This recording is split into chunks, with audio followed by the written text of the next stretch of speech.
नमस्कार, मैं प्रतीक चौधरी और स्वागत है आपका हमारे इस चैनल पे। दोस्तों, दिल्ली का एक मंत्री है, उन्होंने जो है इस्तीफा दे दिया है। और दिल्ली के मंत्री ने जिस तरीके की बातें अरविंद केजरीवाल के लिए कही, आम आदमी पार्टी के लिए कही, वो कहीं ना कहीं आईना हो सकता है पर्सनली अरविंद केजरीवाल के लिए और आम आदमी पार्टी से जुड़े हुए तमाम नेताओं के लिए, तमाम कार्यकर्ताओं के लिए। इसी पर हमारे साथ बात करने के लिए मौजूद हैं डॉक्टर अविरल मलिक जी। अविरल जी, आपका बहुत बहुत स्वागत है। जी बहुत बहुत धन्यवाद। जी, राजकुमार आनंद का जो इस्तीफा है वो हो चुका है। आप इसे कैसे देखते हैं? क्योंकि कहीं ना कहीं जो आरोप है जो कि संजय सिंह के द्वारा भी लगाया गया, वो ये लगाया गया कि ईडी की छापेमारी की गई उनके ऊपर पहले, और उसके बाद में जो है भारतीय जनता पार्टी में उन्हें शामिल हो सकते हैं। अभी तक तो हुए नहीं है, लेकिन हो सकते हैं। देखिए इन्होंने कहा, देखिए आपके द्वारा कहा जा रहा है, आप कह रहे हैं कि संजय सिंह ने कहा ईडी की छापेमारी। तो मैं समझता हूं संजय सिंह राजकुमार आनंद के ऊपर भ्रष्टाचारी होने का आरोप लगा रहे हैं, ये उनकी बौखलाहट है।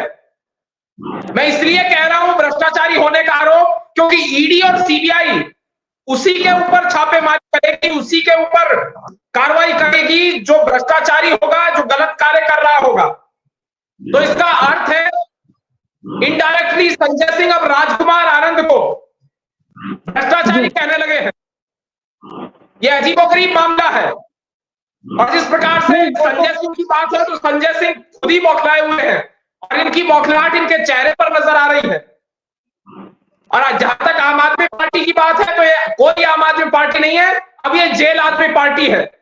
और ये मैं नहीं कह रहा हूं, दिल्ली जनता कह रही है, दिल्ली का प्रत्येक नागरिक कह रहा है और चिल्ला चिल्ला कर इस बात को कह रहा है कि अरविंद केजरीवाल भ्रष्टाचारी हैं। ये आम आदमी पार्टी, खास आदमी पार्टी अथवा जेल आदमी पार्टी भ्रष्टाचारियों का एक राजनीतिक दल है और ये दिल्ली की जनता को, दिल्ली के नागरिकों को लूटने के लिए सक्रिय है इस दिल्ली में। जी, लेकिन जिस तरीके का जो आरोप है, जो आतिशी भी लगाते नहीं, सौरभ भारद्वाज भी लगाते रहे, और अब जो संजय सिंह है वो भी लगा रहे हैं कि उनके जो विधायक है उन्हें खरीद फरोख्त करने की कोशिश है वो की जा रही है। 5-5 करोड़ और कई जगहों पर 25 करोड़ की भी जो बात है वो की गई, उतने रुपए उन्हें दिए जा रहे हैं। फरोख्त की कोशिश की जा रही है, इस बात पर कह रहे हैं। तो खरीद फरोख्त की कोशिश यदि की जा रही है तो खरीद फरोख्त की कोशिश का सबूत दें। इनके पास एविडेंस यदि मौजूद है, तथ्य यदि मौजूद है तो वो सामने लाएं, पब्लिक डोमेन में रखें, पब्लिक के सामने रखें, प्रेस कॉन्फ्रेंस के दौरान स्पष्ट करें। इन्हें प्रेस कॉन्फ्रेंस करने का बहुत शौक हो, लेकिन इस बात को स्पष्ट नहीं कर रहे हैं। लेकिन इसमें एक और चीज है ना कि आप लोग जो है, मतलब भारतीय जनता पार्टी है, जैसा कि आरोप उन्होंने लगाया, आम आदमी पार्टी की तरफ से लगाया गया कि ईडी का प्रयोग जो है भारतीय जनता पार्टी कर रही है, उनके जो नेता है उन्हें तोड़ने के लिए। अभी इसमें से जो शुरुआत है वो हो चुकी है। देखिए, मुझे कहीं ऐसा पढ़ने के लिए भी नहीं मिला और कहीं मैंने संविधान, कानून सब कुछ मैंने पढ़ लिया, लेकिन मुझे ऐसा कहीं भी लिखा हुआ नहीं मिला कि कहीं ऐसा लिखा हुआ हो कि बीजेपी का और सीबीआई और ईडी का कोई अलायंस है। बीजेपी का और ईडी सीबीआई का क्या रिश्ता है? ये बेबुनियाद आरोप लगा रहे हैं। इन आरोपों में कोई दम नहीं है, कोई सच्चाई मौजूद नहीं है और ये जनता समझ रही है, जनता जान रही है। ये जनता को बेवकूफ बनाने का प्रयास नहीं कर सकते। इन्हें इस बात को समझ लेना चाहिए। ये चोरी भी और सीना चोरी भी कर रहे हैं और ऊपर से कहते हैं, कोई कहता है लेवल प्लेइंग फील्ड। कांग्रेस के लोग एक ही बात को लेकर बैठे हुए हैं, उन्हें लेवल प्लेइंग फील्ड चाहिए। लेवल प्लेइंग फील्ड कहां से हो जाएगा? एक चोर है और एक वाला है, तो लेवल प्लेइंग फील्ड कहां से हो जाएगा? पुलिस तो और ईमानदार आदमी तो चोर को पकड़ने के लिए दौड़ेगा, लेकिन ये सिंपल सी बात इन्हें समझ में नहीं आ रही है। और जहां तक बात है आम आदमी पार्टी की, ये घोटालेबाज लोग हैं और इनके घोटाले सबको नजर आ रहे हैं। और मैं ये जानना चाहता हूं कि कांग्रेस के खिलाफ इनकी राजनीति हुई थी, कांग्रेस के खिलाफ बोलते बोलते इन्होंने अपनी राजनीतिक शुरुआत की थी। आम आदमी पार्टी का गठन ही कांग्रेस विरोध पर हुआ था, उसी कांग्रेस के साथ ये जाकर बैठ गए। इतनी बेशर्मी है इनके अंदर, ये इतने बेशर्म लोग हैं कि कांग्रेस के साथ इन्होंने गठबंधन कर लिया। ये इस बात तो स्पष्ट है सामने आकर। इसका अर्थ है कि ये भी भ्रष्टाचारी हैं। और ये मैं नहीं कह रहा हूं, उनकी एक वीडियो खुद इस बात को दिखा रही है, दर्शा रही है, और मेरे पास सारे प्रमाण मौजूद हैं। जिस प्रकार की ये बात कर रहे हैं, बेबुनियाद आरोप भारतीय जनता पार्टी के ऊपर लगाने का जो कार्य कर रहे हैं, ऐसा इन्हें नहीं करना चाहिए। इन्हें पहले जान लेना चाहिए, अपने गिरेबान में झांक कर देख लेना चाहिए। जिस प्रकार से अजीबोगरीब बात, अजीबोगरीब बयानबाजी लगातार आ रही है, कभी आतिशी आ जाती है, कभी सौरभ भारद्वाज आ जाते हैं, कभी संजय सिंह आ जाते हैं, राघव चड्ढा तो खैर देखने को नहीं मिल रहे हैं, और पंजाब के मुख्यमंत्री भगवंत मान है, उन्हें मैं समझता हूं राजनीतिक समझ बिल्कुल भी नहीं है, वो कुछ जानते भी नहीं है राजनीति के संबंध में। और जिस प्रकार से लूट खसोट का निरंतर काम जारी है, ये सबको दिख रहा है, दिल्ली की जनता को सब मालूम है। दिल्ली की जनता को ये बेवकूफ नहीं बना सकता। जी, आप इस तरीके की बातें कर रहे हैं कि भारतीय जनता पार्टी का जो कंट्रोल है, या फिर जो सरकार है, उसके कंट्रोल में जो एजेंसियां हैं वो काम नहीं करती हैं। फिर आप मुझे इस चीज का जवाब दीजिए कि क्यों जो अरविंद केजरीवाल, संजय सिंह है, संजय सिंह क्यों ये बोलते हैं कि मुझे ईडी और सीबीआई दे दीजिए, मैं दिखा दूंगा ईडी और सीबीआई की जो पावर है वो क्या होती है। वो क्यों कहते हैं जब उनके कंट्रोल में नहीं है? नहीं, देखिए, बोलने में कुछ नहीं जाता, बोल कोई कुछ भी सकता है। और जहां तक बात है संजय सिंह की, तो मैं संजय सिंह को बिल्कुल भी सीरियसली नहीं लेता हूं। संजय सिंह कुछ भी आरोप लगा सकते हैं, और बेबुनियाद आरोप लगाने वाला व्यक्ति केवल और केवल संजय सिंह है, ये सबको नजर आ रहा है। बेबुनियाद कैसे? नहीं, इसके पीछे क्या तथ्य मौजूद है, कोई एविडेंस हो तो लाकर दिखाएं। और ईडी और सीबीआई से भाजपा का क्या संबंध है? अगर कोई कॉल रिकॉर्ड इनके पास हो, कोई कॉल रिकॉर्डिंग हो, कोई सबूत हो कि हमारे द्वारा ऐसा ऑर्डर दिया गया, तो ये सामने लाकर दिखाएं।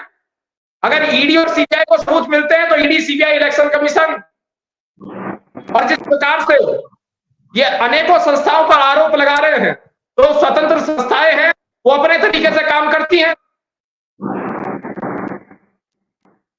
और जिस प्रकार से आरोप लगा रहे हैं अरविंद केजरीवाल, तो एक वीडियो आप देख लीजिए। 14 की जो लिस्ट है उसमें कपिल सिब्बल, राजा, मायावती, मुलायम सिंह, शरद पवार, गडकरी, सुशील कुमार सिंधु, वीरप्पा मोइली, मुलायम सिंह, पवन बंसल, नवीन जिंदल, सुप्रकाश जायसवाल, जयप्रभा, अनुराग ठाकुर, तरुण गोगोई, अनु टंडन, अवतार, कुमार स्वामी, तो लोग मतलब ऐसे खड़े होते हैं हाथ से हाथ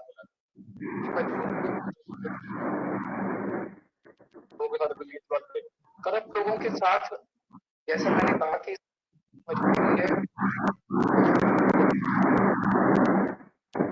14 में आपने देश के सबसे, देखिए, ये कह रहे हैं मोदी और अमित शाह की जोड़ी को हराना जरूरी है, भले ही ये करप्ट लोगों के साथ खड़े हो जाए। इन्होंने 2014 में ये लिस्ट निकाली थी, पत्रकार ने इनसे सवाल पूछा तो उससे घबरा गए, और इनका यही उत्तर है कि करप्ट लोगों के साथ जा रहे हैं तो कोई समस्या नहीं है।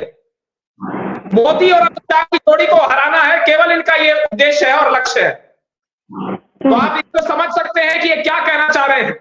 इन्होंने मुलायम सिंह को, मायावती को, सबको भ्रष्टाचारी बताया था, कपिल सिब्बल को चोर बताया था, पी चिदम्बरम को चोर बताया था, पवन बंसल को भ्रष्टाचारी बताया था, शीला दीक्षित को भ्रष्टाचारी बताया था।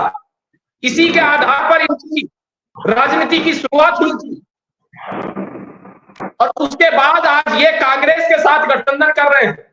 इसका अर्थ है ये भी चोर है, ये भी भ्रष्टाचारी है, क्योंकि इन्होंने उन सबको भ्रष्टाचारी बताया था। तो इसका अर्थ है आज ये भी चोर है और ये भी भ्रष्टाचारी है। इसका अर्थ है ये भ्रष्टाचारियों के साथ गठबंधन कर रहे हैं, और जनता सब समझ रही है। ऐसा नहीं है कि जनता के पास मोबाइल फोन नहीं है या जनता को टेलीविजन देखना नहीं आता, जनता को सब मालूम है। दिल्ली के वोटर को बरगलाने का यदि प्रयास कर रहे हैं, दिल्ली के नागरिक को यदि बरगलाने का प्रयास कर रहे हैं, तो इस कार्य में ये सफल नहीं होंगे, किसी हद तक भी ये सफल नहीं होंगे, चाहे कुछ भी कर ले।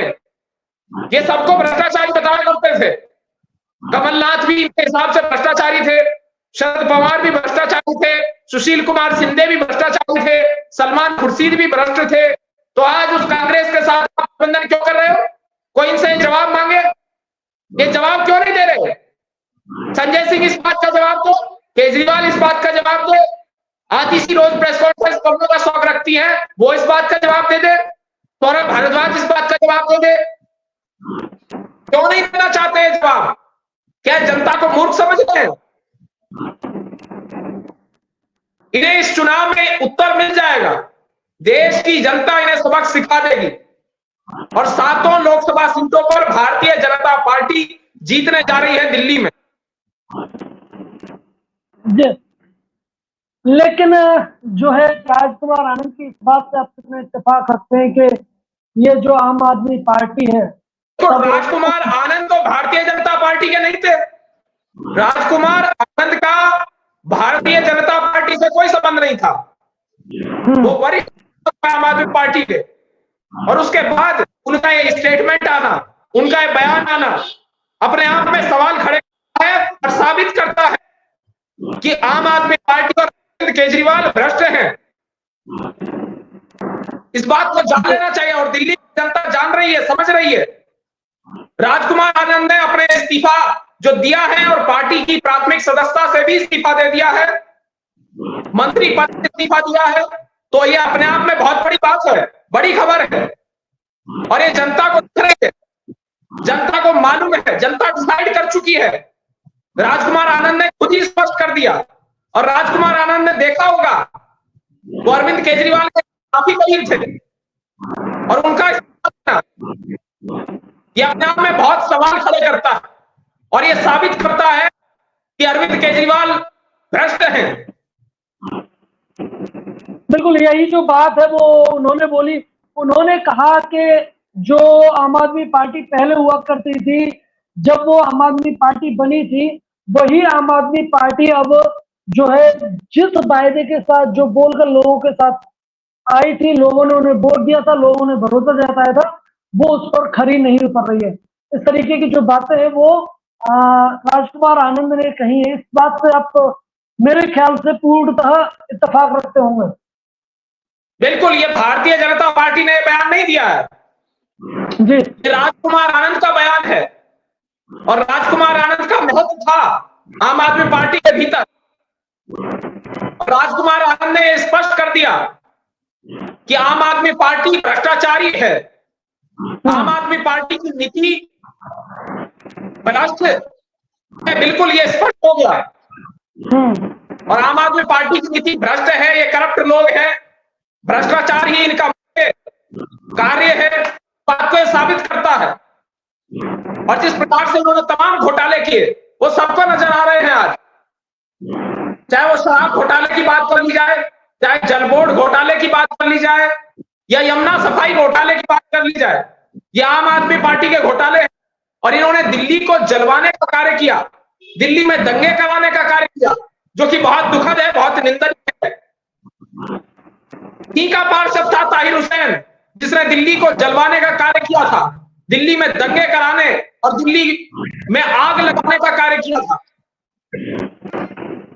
यही लोग हैं वो जो दिल्ली को जलवाने का कार्य करते हैं, दिल्ली का अपमान करते हैं, दिल्ली में दंगे कराते हैं। राजधानी के लोग इन्हें पसंद नहीं करेंगे और 2014 में भी वो उत्तर मिल चुका, वर्ष 2019 में भी उत्तर मिल चुका। 7 में से 0 लोकसभा सीट, 7 में से 0 आम आदमी पार्टी को मिली, कांग्रेस को भी 0 मिली और कांग्रेस को तो विधानसभा में भी 0 मिली। तो अपने आप में साबित होता है कि कम से कम कांग्रेस मुक्त दिल्ली तो हो चुकी है। जी बिल्कुल, इस तरीके की जो बातें हैं वो निकल कर आ रही है सामने। देखिए, जो राजकुमार आनंद है वो समाज कल्याण मंत्री थे, उन्होंने भी इस तरीके का आरोप लगाया। क्या मतलब, मैं ये जानना चाह रहा हूँ कि क्या आप भी ऐसा सोचते हैं जैसा कि वो सोचते हैं कि उन्होंने क्या बोला?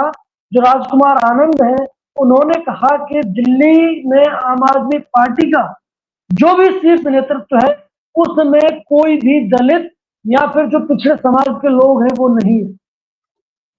कहीं ना कहीं उन्होंने इस बात को भी स्पष्ट किया पिछड़े समाज कि के और दलित लोग हैं वो कहीं ना कहीं दलितों का बिल्कुल सम्मान नहीं हो रहा है। नहीं, राजकुमार आनंद ने इस बात को भी स्पष्ट कर दिया कि आम आदमी पार्टी के अंदर दलितों का कोई सम्मान नहीं है, कोई दलितों को स्थान नहीं दिया जाता है। ये बहुत बड़ी बात है। और क्या दिल्ली की जनता नहीं देख रही है इस बात को? क्या ये सोचते हैं कि दिल्ली की जनता मूर्ख है? दिल्ली का वोटर बहुत अवेयर है। दिल्ली के वोटर को मूर्ख समझना बंद करे अरविंद केजरीवाल, और ये जेल से सरकार नहीं चलेगी, बात को भी समझ लेना चाहिए। और उपराज्यपाल महोदय ने भी इस बात को स्पष्ट किया था, उनके बयान को भी देखना चाहिए।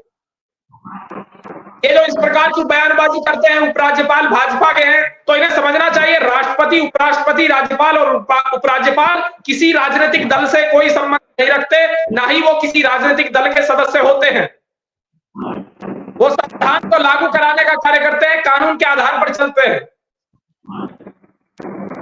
आपने और जब तक जो एक बात बोली कि दिल्ली का जो वोटर है वो बहुत समझदार है, उसे मूर्ख ना समझे अरविंद केजरीवाल। जब यही दिल्ली का वोटर भारतीय जनता पार्टी के लिए वोट नहीं करता है, तो वो ऐसी क्या समझदारी दिखाता है कि वो आम आदमी पार्टी को वोट करता है? नहीं, देखिए, अब नतीजे आ जाएंगे। 4 तारीख को सब स्पष्ट हो जाएगा। 4 जून को बहुत परिवर्तन आएगा, और परिवर्तन संसार का नियम है। 4 जून को कांग्रेस मुक्त भारत का निर्माण होना तय है। बात को समझना बेहद आवश्यक है। इंडी गठबंधन सिंगल डिजिट में सिमट कर रह जाएगा, और ये 4 जून को स्पष्ट हो जाएगा। ये इंडी गठबंधन घमंडिया गठबंधन, राम विरोधियों का गठबंधन है, भगवान श्री राम का विरोध करने वाले लोगों का गठबंधन है। इंडी गठबंधन भ्रष्टाचारियों का गठबंधन है। ये घमंडिया गठबंधन जिस प्रकार से बनाया गया है और जिस आधार पर बना है, तो बुनियाद है इस गठबंधन की, वो एक ही है कि भ्रष्टाचार को बढ़ाओ और भ्रष्टाचारियों को बचाओ। और वो सबको मालूम है। ये इंडी गठबंधन के लोग जातिवादी लोग हैं, इंडी गठबंधन के लोग परिवारवादी लोग हैं, इंडी गठबंधन के लोग भ्रष्टाचारी लोग हैं, इंडी गठबंधन के लोग गरीबी को बढ़ाने वाले लोग हैं। यही इंडी गठबंधन के लोग हैं जिन्होंने बेरोजगारी को बढ़ावा दिया। कांग्रेस की सरकार 60 सालों तक रही, आज ये मैनिफेस्टो लेकर घूम रहे हैं।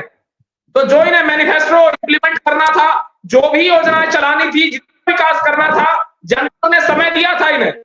जनता ने इन्हें 60 साल दिए थे। 60 साल इनकी सरकार इस देश में रही। इन्होंने क्या किया? संविधान की हत्या की, लोकतंत्र की हत्या की, कानून की हत्या की, और वो सबको नजर आया। 1975 से 1977 के समय में जिस प्रकार से इन्होंने आपातकाल लगाने का कार्य किया, क्योंकि अत्यंत निंदनीय, इन्होंने विपक्षी नेताओं को जेल में ठूसा, और वो सबको मालूम है।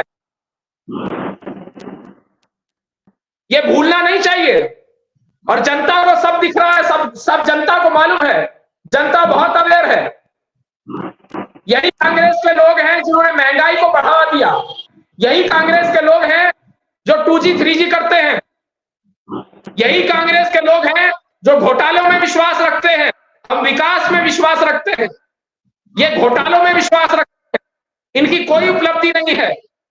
एक और हमारी उपलब्धियां हैं, एक और हम विकास के मुद्दे पर चुनाव लड़ रहे हैं और जनता प्रसन्न है हमारे से, तो दूसरी ओर वही इंडी गठबंधन है, कांग्रेस है, ये घमंडिया गठबंधन है। इनका केवल और केवल एक मुद्दा है, इनका अपना मुद्दा है, परिवार को बचाना है, परिवार को बढ़ाना है, परिवारवाद को बढ़ावा देना है, गरीबी को बढ़ावा देना है, गरीबों का मजाक उड़ाना है, गरीबों के लिए कुछ नहीं करना है। हमने आवास योजना चलाई, उसका ये मजाक बना रहे हैं, गरीबों का मजाक बना रहे हैं। शौचालय हमने बनवाए, बेघरों को घर हमने दिए, और ये सबको नजर आ रहा है। और जिस प्रकार से ये बोफोर्स घोटाला करने वाले लोग हैं, ये नेशनल हेराल्ड पर कुछ नहीं बोलते, धीरज साहब के विषय पर ये कुछ नहीं बोलते। धीरज साहब के घर से जिस प्रकार से काला धन बरामद होता है, उस विषय पर कांग्रेस का कोई व्यक्ति बोलने के लिए रेडी नहीं है, बिल्कुल तैयार नहीं है। जो कि अपने आप में स्पष्ट करता है कि ये काले धन को बढ़ावा देने वाले लोग हैं। टाटा ट्रक घोटाला इन्होंने किया, गाजियाबाद प्रोविडेंट फंड का घोटाला ये करते हैं, भगवान श्री राम का विरोध ये करते हैं, पाकिस्तान के पक्ष में ये लोग बोलते हैं और आरोप हमारे ऊपर लगाते हैं। ये पाकिस्तान के पक्ष में बोलने वाले लोग हैं, राष्ट्र के विरोध में खड़े होने वाले लोग हैं, जेएनयू गैंग का समर्थन करने वाले लोग हैं, टुकड़े टुकड़े गैंग का समर्थन करने वाले लोग हैं, शाहीन बाग गैंग का समर्थन करने वाले लोग हैं। ये बहुत दुखद है, जनता इन्हें पहचान रही है। कुछ तो जो मजबूरी है वो रही होगी आम आदमी पार्टी की वो जो लोग हैं वो इनके साथ में, जो इंडिया अलायंस है, जिन लोगों को भ्रष्टाचारी कहते थे, उनके साथ में नजर आ रहे हैं। क्या लग रहा है आपको? नहीं, बिल्कुल मैं नहीं कह रहा हूं इस बात को, अपनी मजबूरी खुद ही स्पष्ट कर रहे हैं अरविंद केजरीवाल जी। केजरीवाल जी ने उसी वीडियो में कहा कि मोदी और अमित शाह की जोड़ी को हराना है, भले ही भ्रष्टाचारियों के साथ चले जाओ, उससे कोई फर्क नहीं पड़ता, लेकिन इनका एक उद्देश्य है, एक गोल है, और ये जनता को भी अब नजर आ रहा है।